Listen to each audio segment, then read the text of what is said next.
Saatnya Anda mendengarkan talkshow Kementerian Hukum dan Hak Asasi Manusia, Sulawesi Selatan, hanya di Radio Venus, Citra Musik Indonesia, paling hits, paling enak.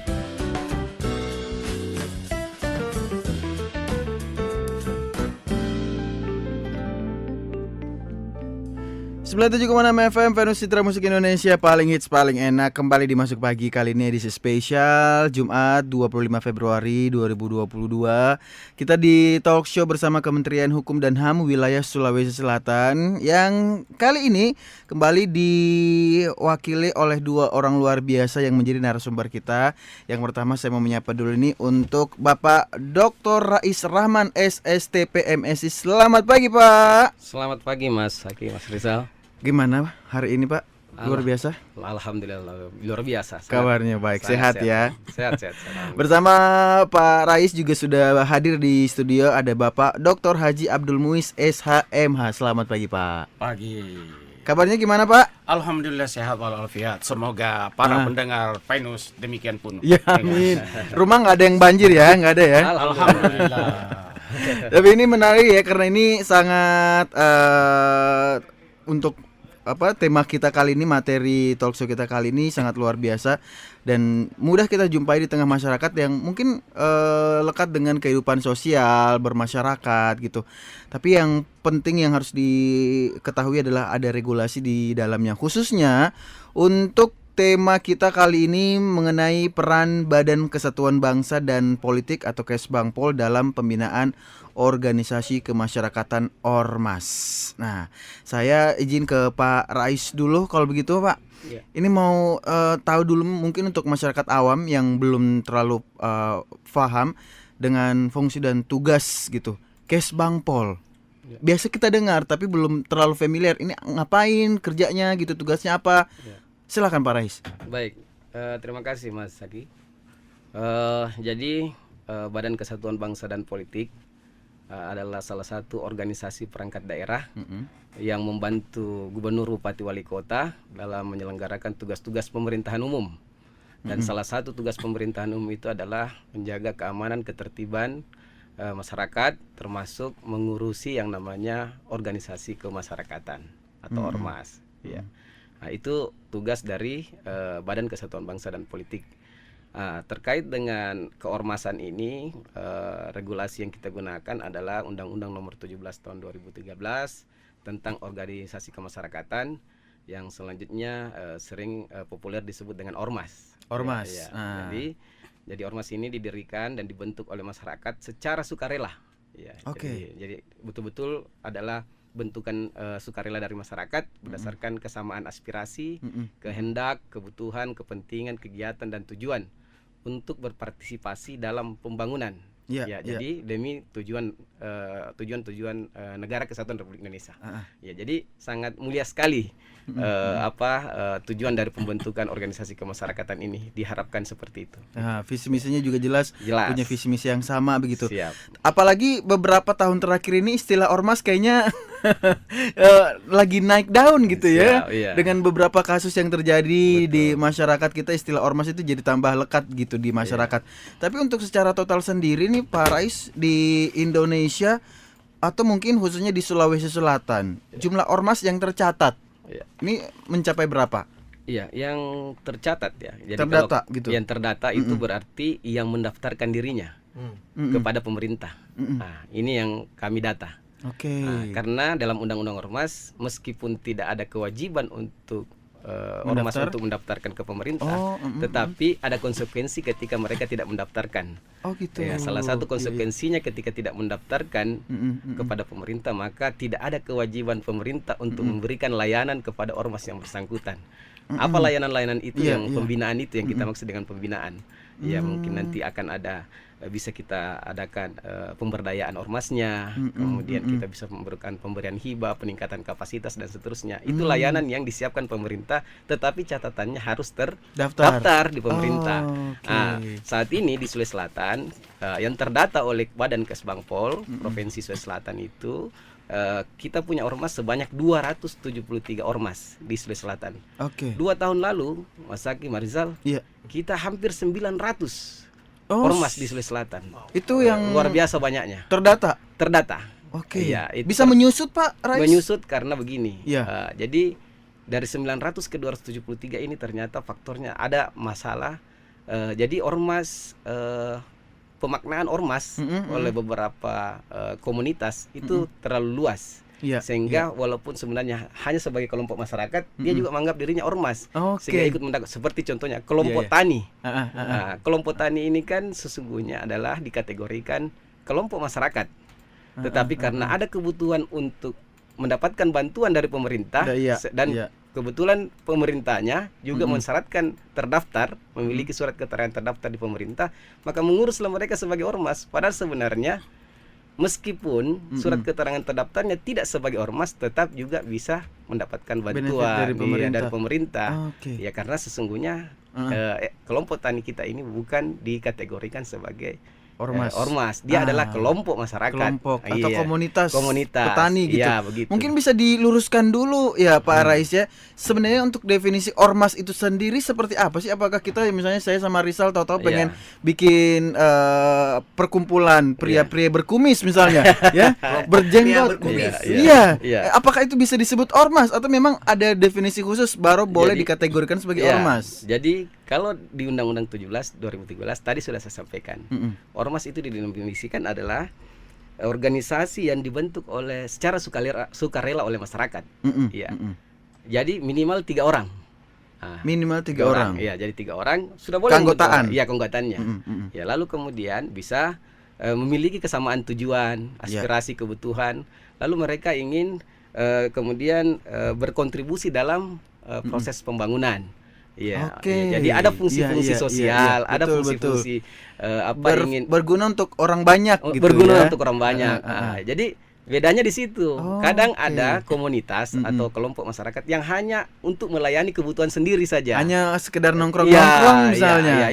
Itu tidak dikategorikan sebagai organisasi kemasyarakatan gitu. Jadi seperti itu. Jadi semakin terbuka ya mindset kita mengenai definisi ormas itu, tugasnya apa dan benefitnya apa yang akan didapatkan kalau mendaftarkan diri untuk legalitasnya di badan hukum pemerintah gitu ya. Pak Muiz udah nggak sabar nih kayaknya untuk angkat suara juga ya.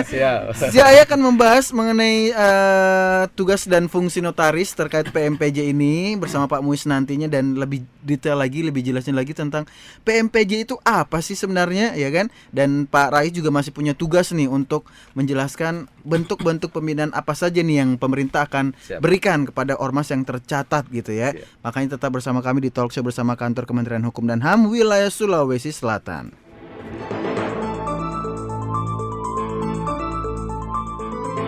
Jangan kemana-mana, Talkshow Kementerian Hukum dan Hak Asasi Manusia akan kembali lagi hanya di Radio Venus.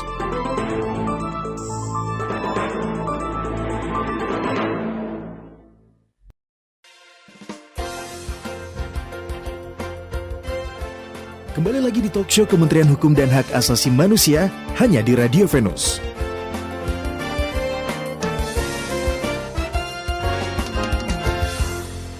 .6 FM Venus, Citra Musik Indonesia, paling hits, paling enak. Masih di Talkshow spesial di Masuk Pagi bersama kantor wilayah Kementerian Hukum dan HAM Sulawesi Selatan, di mana masih ada Pak Dr. Rais Rahman, SSTP MSI, selaku Kepala Bidang Ketahanan Ekonomi, Sosial, Budaya, Agama, dan Ormas pada Badan Kesatuan Bangsa dan Politik Provinsi Sulawesi Selatan. Dan juga masih ada Bapak Dr. Haji Abdul Muiz, SHMH, selaku Ketua Pengwil ini Provinsi Sulawesi Selatan, yang akan jelaskan sama kita tentang sesuai dengan temanya, peran Badan Kesatuan Bangsa dan Politik atau Kesbangpol dalam pembinaan organisasi kemasyarakatan. Tadi kita sudah ngobrol sama Pak Rais, sekarang kita ke Pak Muiz dulu. Pak Muiz, kalau dari pembahasannya, ini kita juga mengenal istilah PMPJ. Nah, mungkin bisa dijelaskan dulu ke pecinta Venus, apa sih sebenarnya PMPJ itu, Pak Muiz? Oke, terima kasih. Sebelum kami menjelaskan tentang PMPJ, akan menjelaskan dulu itu notaris sangat berperan aktif dalam hal penerapan PMPJ itu sendiri. Nah, sebelum itu kami menjelaskan bahwa notaris itu siapa? Ya, notaris adalah pejabat umum atau Officer of Tenor yang diberikan kewenangan oleh undang-undang untuk membuat perjanjian semua perbuatan-perbuatan hukum untuk menggunakan dalam akta autentik. Sebagai itu menjamin kepastian tanggal, menjamin tentang akta-akta dan para pihaknya dan sebagainya. Itulah tugas-tugas daripada notaris itu sendiri, apa yang dikatakan sebagai akta autentik. Akta autentik sebagaimana dijelaskan dalam pasal 1868 itu adalah akta yang dibuat berdasarkan dengan undang-undang, dibuat oleh dan di hadapan pejabat yang berwenang sepanjang tidak diberikan kepada pejabat lainnya. Nah, kembali kepada PMPJ. Apa itu PMPJ? Nah, kalau kita mengenal bahwa prinsip mengenal pengguna jasa, disitulah peran notaris sangat penting dalam hal ini mengenali pengguna jasa. Nah, di akhir-akhir ini kita akan melihat bahwa terjadi dalam Undang-Undang Nomor 8 Tahun 2010 tentang tindak pidana pencucian uang. Nah, disinilah perannya sangat penting notaris itu. Sehingga di dalam hal ini dalam Undang-Undang Nomor 8 Tahun 2010 dan Undang-Undang Nomor 9 tahun 2013 tentang pendanaan dana teroris. Ini sangat dipentingkan dan keluar lagi dengan permen Kementerian Hukum dan HAM nomor 9 tahun 2017 di mana notaris wajib menerapkan PMPJ. Nah, PMPJ. Yaitu tadi adalah prinsip mengenali pengguna jasa, bahwa orang yang hadir di hadapan kita harus mengenali mereka. Bagaimana cara kita mengenali para pengguna jasa? Karena orang yang datang di hadapan kita belum tentu menjelaskan identitas yang sebenarnya. Inilah sangat pentingnya di situ, di samping insting kita, di samping pengetahuan kita mengenai bahwa kan tidak ada tes kebohongan di antara ininya. Apa yang pertama kita harus mengidentifikasi, memverifikasi dan sebagainya, dan memberikan dan memantau semua transaksi keuangan daripada pengguna jasa itu sendiri. Pengguna jasanya di Pengguna sini jasanya dalam artian ya orang-orang yang menggunakan jasa seorang notaris. Seorang notaris itu ya. Tapi kenapa perlu untuk penerapan PMPJ ini, Pak Muis? Itulah tadi bahwa notaris sangat rentan digunakan. Dalam ini orang yang dalam hal yang atau korporasi dalam hal ini menyamarkan atau menyembunyikan harta atau aset yang dimiliki dari tentang pidana pencucian uang itu. Situlah peranannya. Karena dalam hal ini bahwa modus-modus yang ada sekarang itu bagaimana menyamarakan atau menyembunyikan hasil dari korupsi itu selain daripada lembaga keuangan. Inilah banyak profesi digunakan karena di mana notaris itu menjamin kerahasiaan. Di situ sesuai dengan sumpah notaris bahwa diamanah jujur menjaga kerahasiaan semua data-data yang diberikan kepada mereka.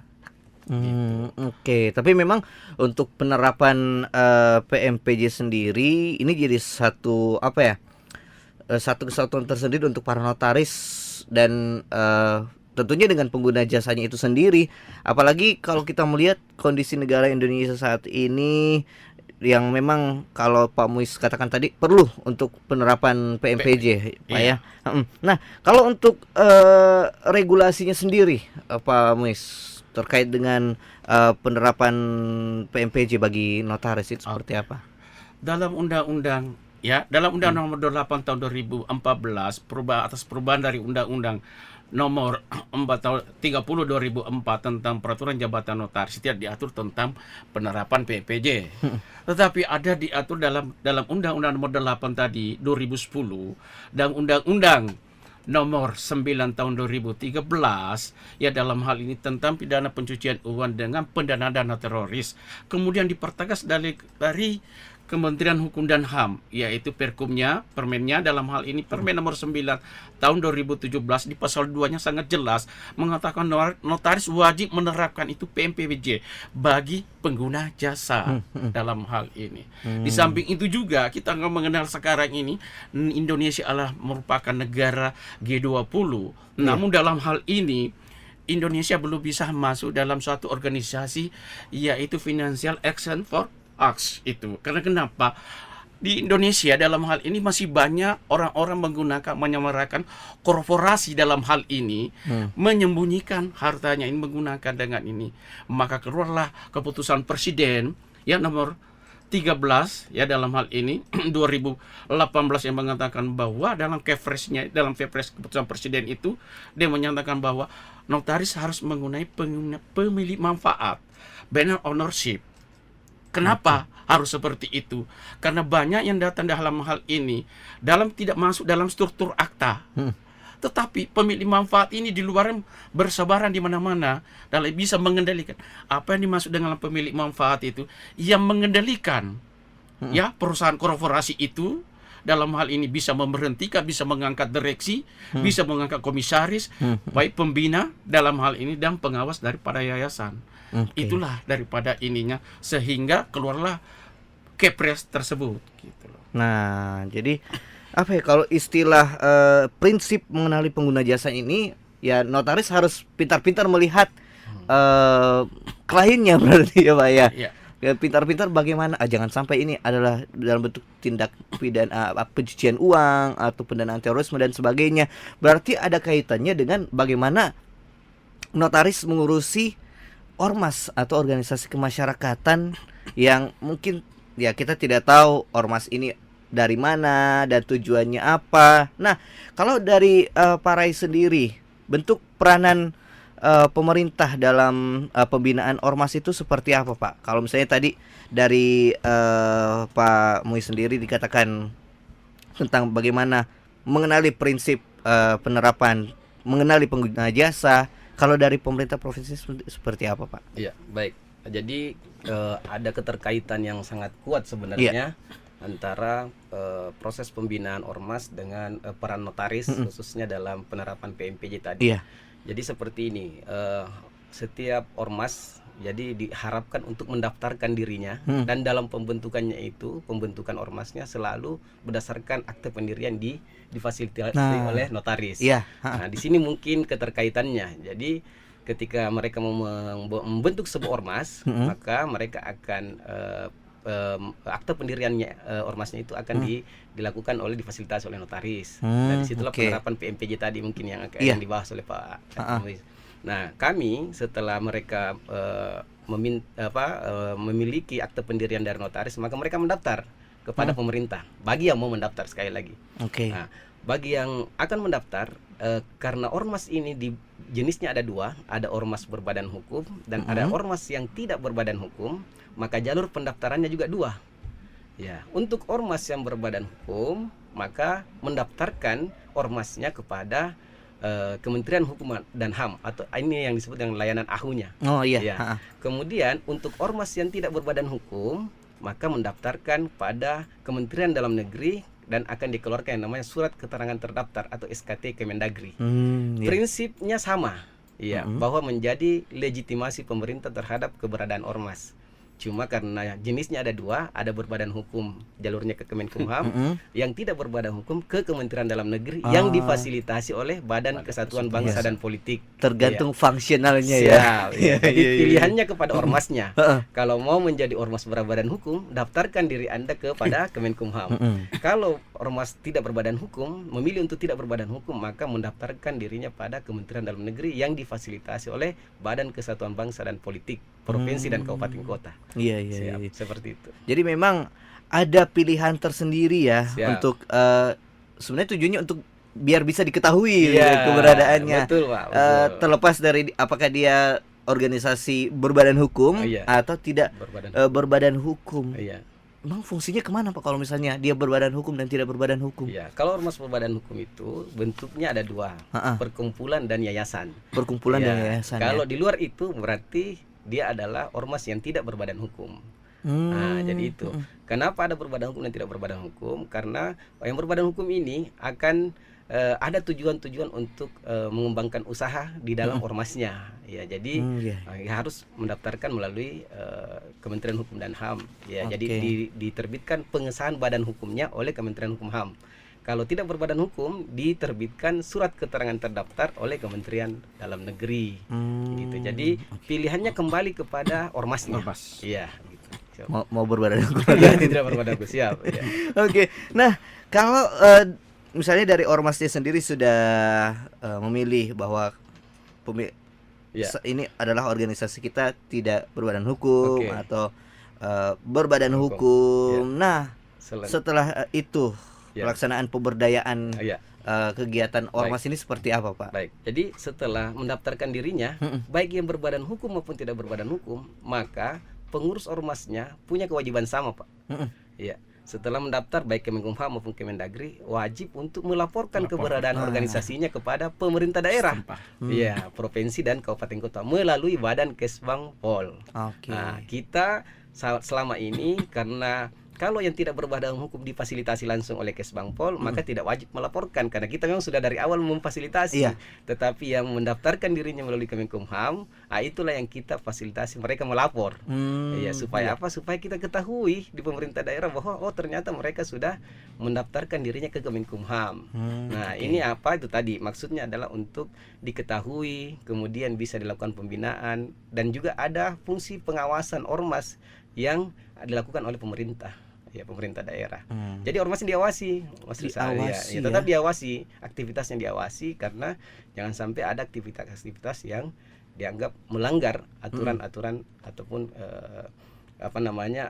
bisa mengganggu keamanan dan ketertiban masyarakat.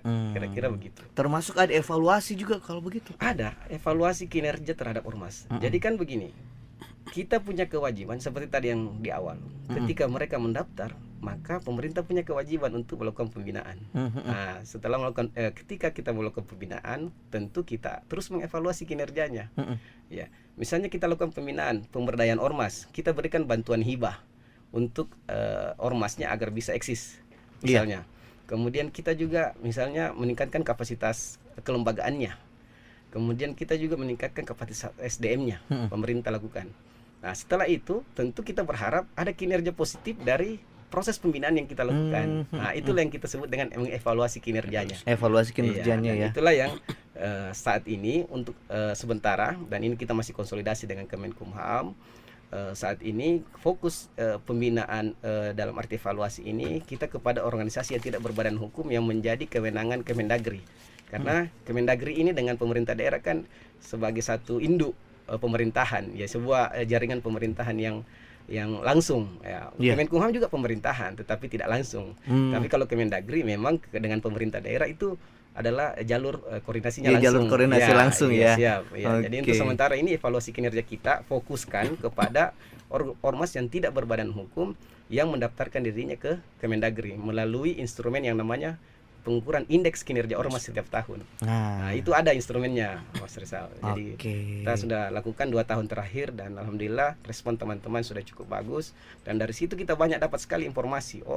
Ormas ini kinerja yang kurangnya di kelembagaan, ini kinerjanya di SDM, ini kinerjanya yang kurang di penganggaran dan seterusnya. Jadi seperti itu. Jadi memang ada alur yang dijalankan untuk bagaimana membina sampai mengevaluasi kinerja dari ormas itu sendiri, Pak Rais ya. Nah, jauh sebelum ormas ini lahir, tentunya notaris juga sudah melaksanakan yang namanya PMPJ, entah itu terkait dengan pembentukan aktanya dan sebagainya. Pak Muiz, kalau misalnya pelaksanaan PMPJ untuk notaris ini dilangsungkan, apa-apa saja nih tahapannya, Pak Muiz? Ya, sebelum para pihak atau pengguna jasa hadir untuk menggunakan hubungan jasa ya dalam hal ini hubungan jasa ya usaha dengan notaris, maka yang pertama yang dilakukan adalah pengecekan nama terhadap perusahaan-perusahaan yang mau didirikan, baik itu badan hukum yang maupun non badan hukum yang dalam hal ini. Seperti dalam hal ini, begitu kita mengadakan pengecekan kepada KAHU dalam hal ini, kita beli voucher dalam hal ini, apakah nama tersebut itu, karena nama itu tidak boleh sama seluruh Indonesia. Tidak ada yang boleh yang sama. Jadi kalau dalam hal ini katakan bahwa PTA dan ini tidak ada boleh PTA di luar Provinsi Sulawesi Selatan. Jadi dalam hal ini memang harus itu data itu sudah valid. Begitu kita mengadakan pengecekan bahwa nama itu bisa terpakai. Nah, kembalilah tadi sebelum dia mengatakan bahwa peran notaris dalam hal ini untuk penerapan PPJ adalah di samping mengidentifikasi, memverifikasi dan memantau transaksi. Dan itu ada beberapa pada saat kapan notaris mengadakan itu penerapan PPJ-nya, yaitu padahal saat pengguna jasa mengadakan hubungan usaha dengan notaris. Ya, kita mendapati ada transaksi ya dalam hal ini 100 juta baru dalam valuta dengan rupiah ataupun valuta asing. Yang dalam apabila ada transaksi yang mencurigakan, yang dalam hal ini itu wajib kita melaporkan kepada PPATK. Dalam hal ini dia akan mengisi nanti namanya form CDD. Ya, dalam hal ini di situ akan kelihatan bahwa ini berbasis resiko tinggi. Ini para pengguna jasa gitu. Nanti itu kan PPTK yang akan melihat sendiri nanti dalam hal ini bahwa ini kita sudah wajib tadi melaporkan. Di mana tadi dikatakan bahwa memang dalam PMPJ ini kita tidak dapat dalam Undang-Undang Jabatan Notaris. Karena di mana notaris itu mempunyai tadi di pasal 16 ayat 1 di huruf E mengatakan menjamin kerahasiaan data-data yang diberikan oleh kepada pengguna jasa. Tetapi di satu sisi lain dalam Undang-Undang Nomor 8 2010 di pasal 28-nya menjamin bahwa dalam hal ini apabila untuk kepentingan untuk penyelidikan dan sebagainya, maka dia dibebaskan dari kerahasiaan itu. Tidak bisa dikenakan dengan pasal 32 KUH pidana. Mengatakan bahwa setiap orang yang karena jabatannya membocorkan kerahasiaan itu dapat dipidana selama 9 tahun atau denda sekian dan sebagainya. Itu dapat dikecualikan. Inilah dalam hal ini tadi kita bisa melihat di pasal 28 dalam Undang-Undang Nomor 8 2010 dan kita melihat dalam PP lagi di 43 tahun 2015, kemudian lagi dilihat dalam PP 61 2021 sudah dijelas siapa yang menjadi pelapor dalam hal ini, notaris ya, PPAT dan sebagainya. Itulah yang sejak kapan notaris itu pada saat para kliennya data pengguna jasa itu data di hadapan kita sudah bisa melihat ini pengguna jasa ini. Apakah ini benar-benar apabila kita merasa meragukan bahwa notaris bisa menolak ya dalam hal ini. Apabila ada data yang diberikan itu tidak sesuai dokumen yang tidak disesuaikan, kita bisa atau kita punya wajib untuk meminta kepada instansi yang punya kewenangan terhadap ini seperti umpama KTP-nya. Kita kan ke Capil, ya, koneksi dengan Capil. Apakah ini sesuai dengan NIK yang ada di dalam hal ini gitu.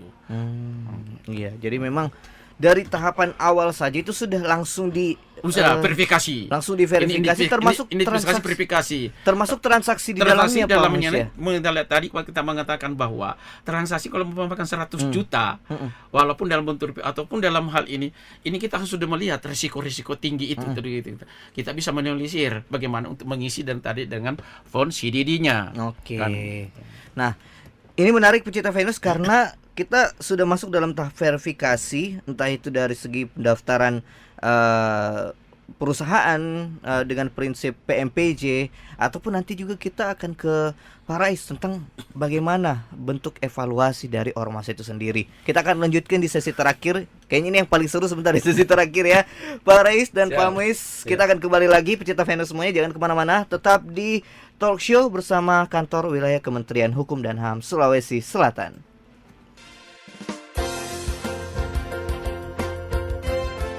Kembali lagi di Talk Show Kementerian Hukum dan Hak Asasi Manusia hanya di Radio Venus.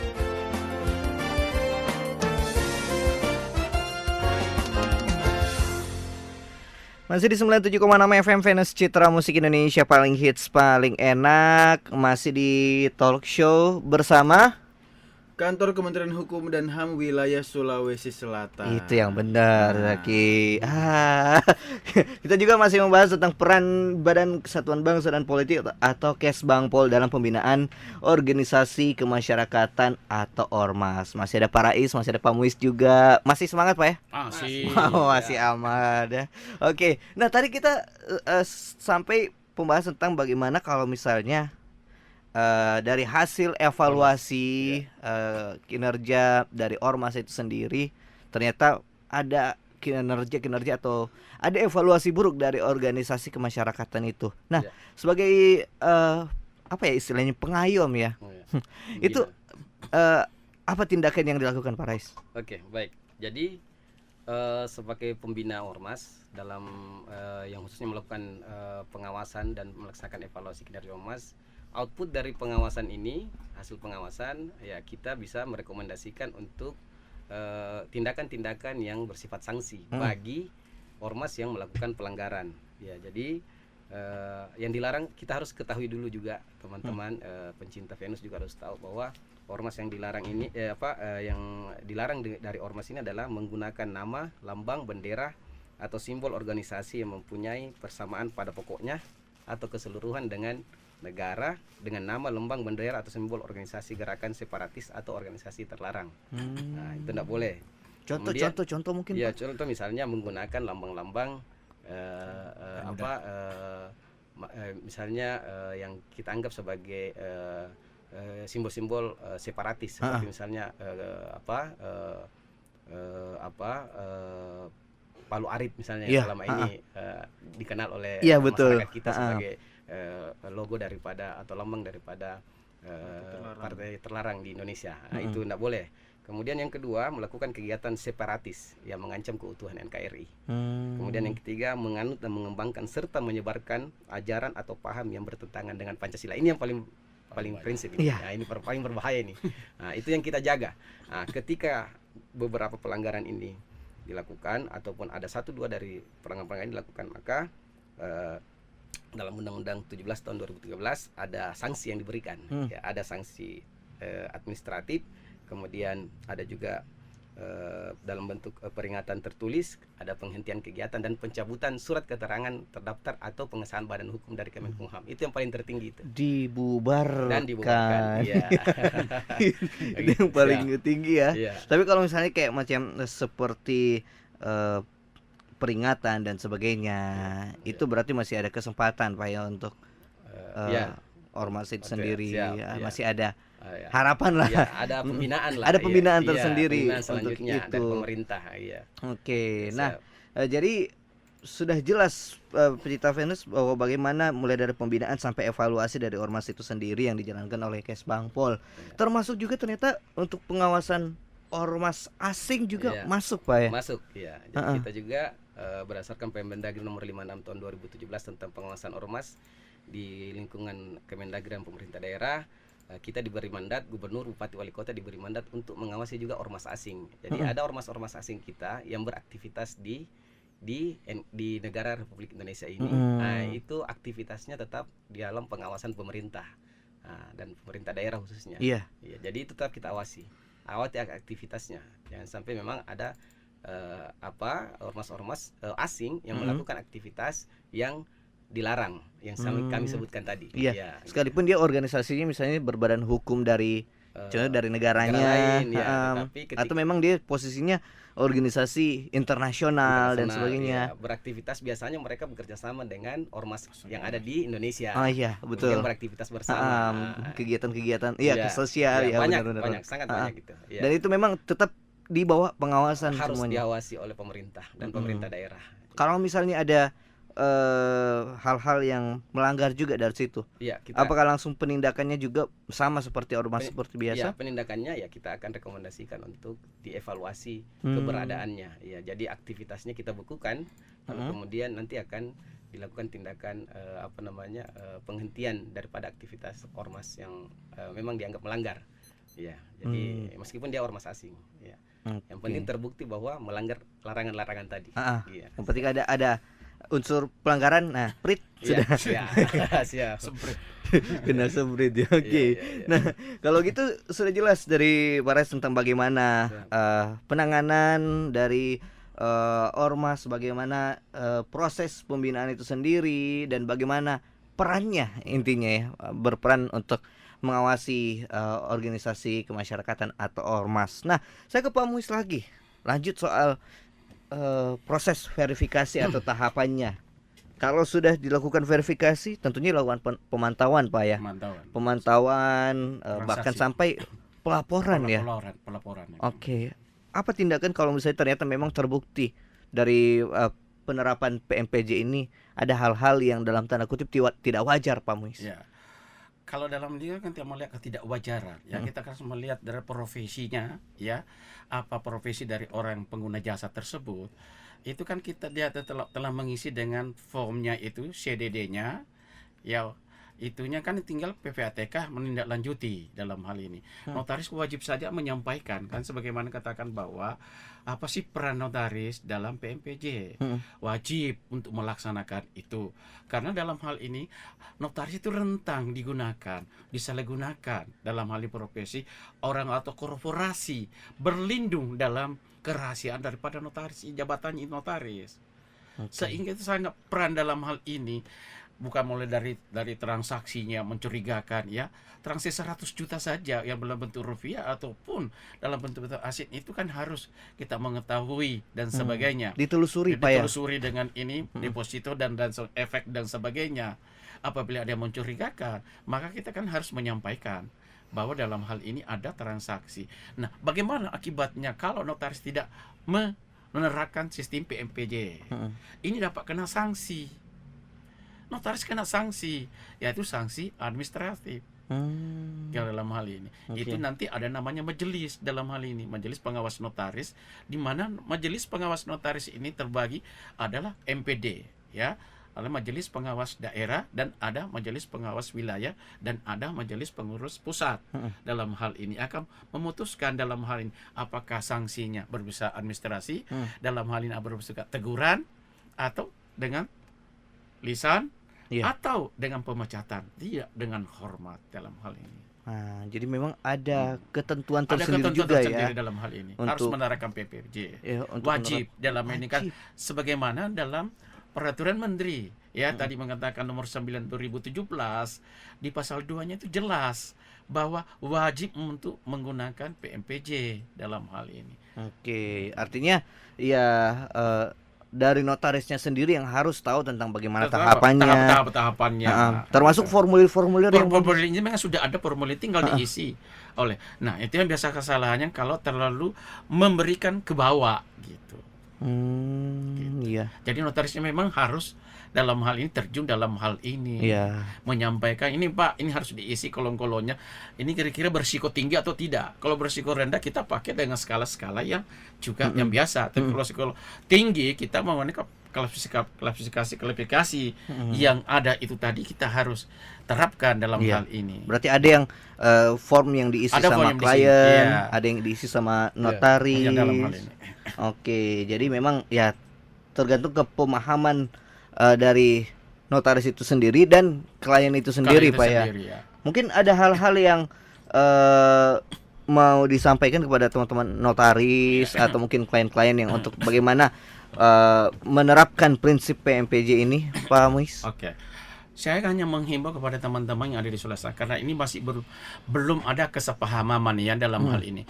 Karena selalu dia berdasar kepada peraturan jabatan notaris, yaitu Undang-Undang Nomor 2 tahun 2014 atas perubahan dari Undang-Undang Nomor 30 2004. Di situ tidak ada yang mengatur tentang PMPJ. Nanti diatur itu dengan adanya di peraturan menteri. Tetapi dalam Undang-Undang 8 2010 dan Undang-Undang Nomor 9 tahun 2013 sudah jelas. Kemudian keluar dengan PP 43 ya 2015, kemudian dipertegas lagi dengan PP 61 2021.